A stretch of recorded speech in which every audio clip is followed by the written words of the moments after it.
Hey there folks, how's it going? So that lick is from a solo that Sammy Shelor played in a live version of the song Long Gone with the Lonesome River Band.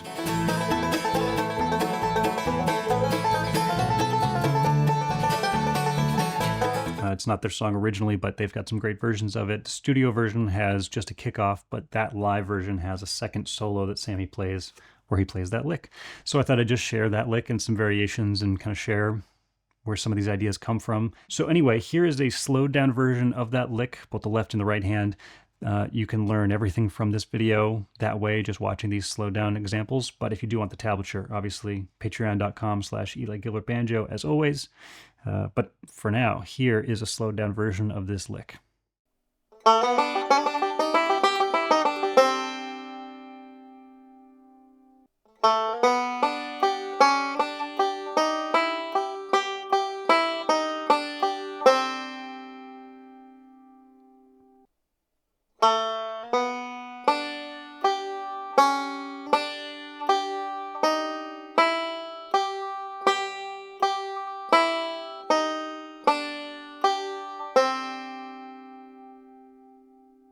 So in this lick, we are going from a G chord to a C chord, which means this is going to be applicable in so many bluegrass songs and tunes.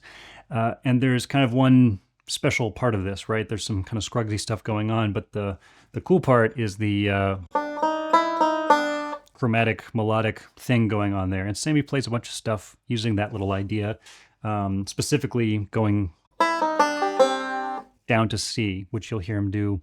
I can't think of a specific example, but he's done it plenty, right?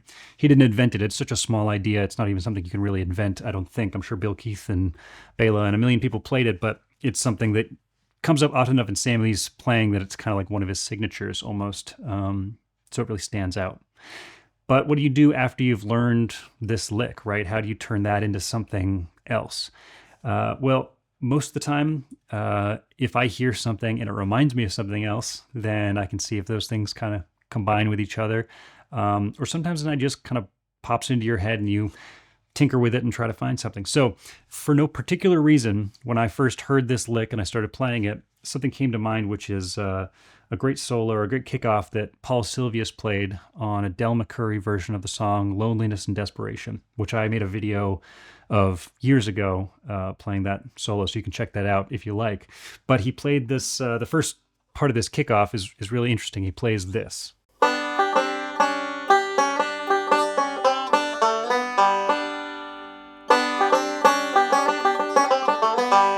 And it's again kind of a chromatic, melodic thing in the midst of all this scrug stuff, right?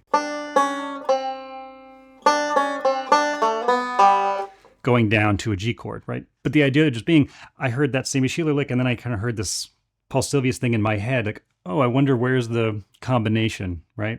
So without further ado, here is the combination of those two licks that I came up with.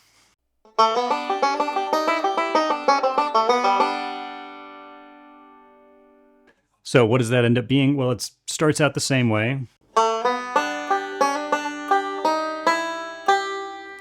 Then I reverse down that chromatic thing. And that's when it gets into the melodic chromatic idea from Paul Sylvius. Back down to G. So this one doesn't go from G to C. This one just stays G the whole time, or it could be a couple different things, but the end is going to G, right?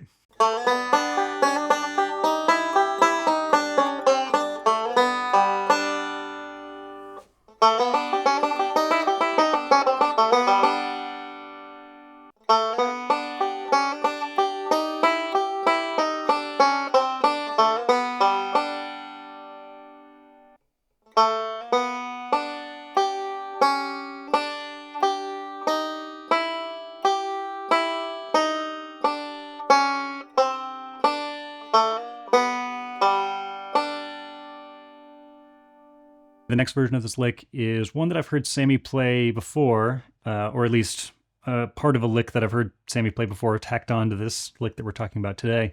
And it's just kind of a syncopated version of the same thing, ends up in the same place. And so all you have to do is kind of displace some of the notes so they happen on offbeats, right? easier said than done. But once you learn this lick, you'll have a much clearer idea of how to do that, I think. So here's another version of that same lick with some syncopation instead.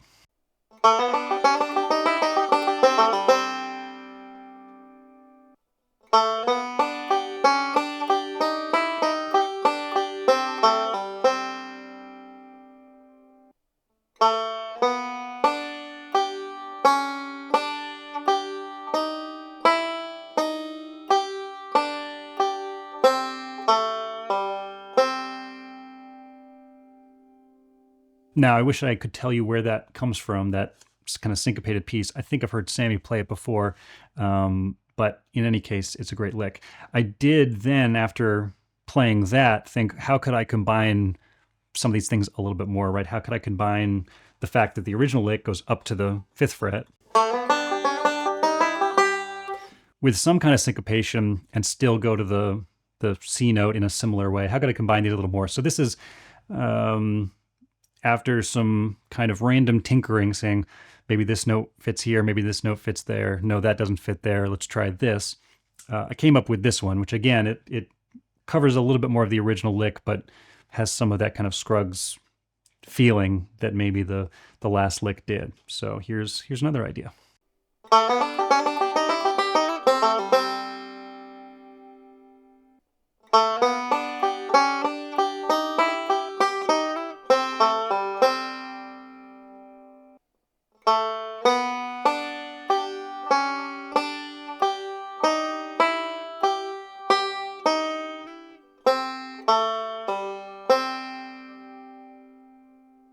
So it's nice that you can kind of combine those in a way that doesn't need to detract from the chromaticism of one half or the Scruggsiness of another. But I did have one more thought.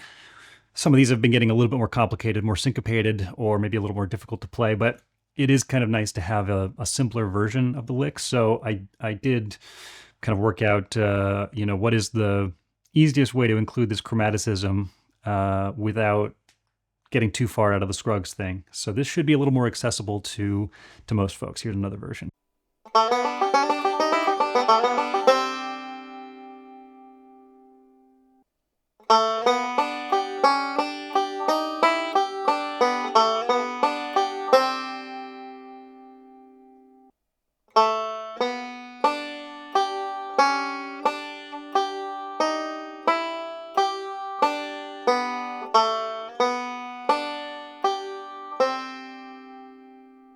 So as you can tell, this one, out of all these licks, kind of retains that Scruggs style sound.